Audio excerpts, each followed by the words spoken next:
guest in studio that is very familiar with water damage.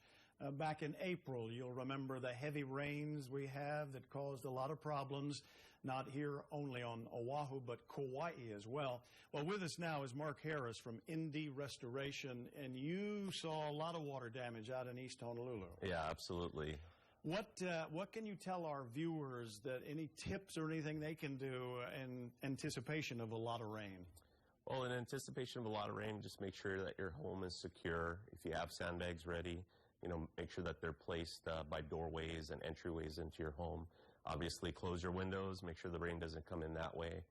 If there's any debris that might be outside that might shatter a window, toys, chairs, so forth like that, you're just trying to make your home as safe as possible so that water can't get in. Mm-hmm. Obviously, anything from the roof as well.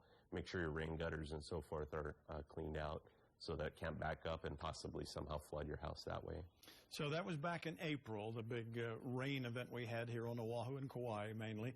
How long were you guys out there trying to clean up that mess? Well, the first rains came on a Friday, and we got over 100 calls that night. While we do have a large staff and a big team to clean up, the mess from flooding, we pretty much can only handle about 20 to 25 homes at a time. Mm-hmm. So once we get through a house, get everything kind of stabilized, the water out, some disinfectant sprayed down, and kind of educate the homeowners on, the risks of slip and fall injuries because their floors are wet. It's also just making sure that they're aware of any other hazards that might be in their house. We move on to the next home. Okay. Now, did you see a lot of mold damage? Typically, mold doesn't start growing within a home for 24 to 48 hours. Mm-hmm. But to answer your question, we did see a lot of mold, but that was about a week to 2 weeks after the rains had come. Right. So after we were done pretty much cleaning everything up, that's when we got to work on the mold. Yeah. So now, you have how many crews, would you say, now? We've got around 65 to 70 employees on staff.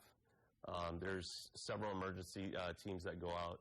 There's different divisions within our company, but when there's, a weather event that affects homes with water damage, everybody's all hands on deck, so we're there to start documenting, documenting, and getting out there, sucking up water and getting people cleaned up. All right, Mark Harris of MD Restorations. I hate to say this for the fact of your business, but I hope you don't see a lot here in the next... Exactly. We're hoping that we don't see anything either. Hurricanes are not something we look forward to. There's so many people that get affected, and, we'd rather not get any calls and make sure everybody's safe. So. All right, but if you do suffer water damage, Mark Harris, MD Restoration. Thanks, Mark, for coming by.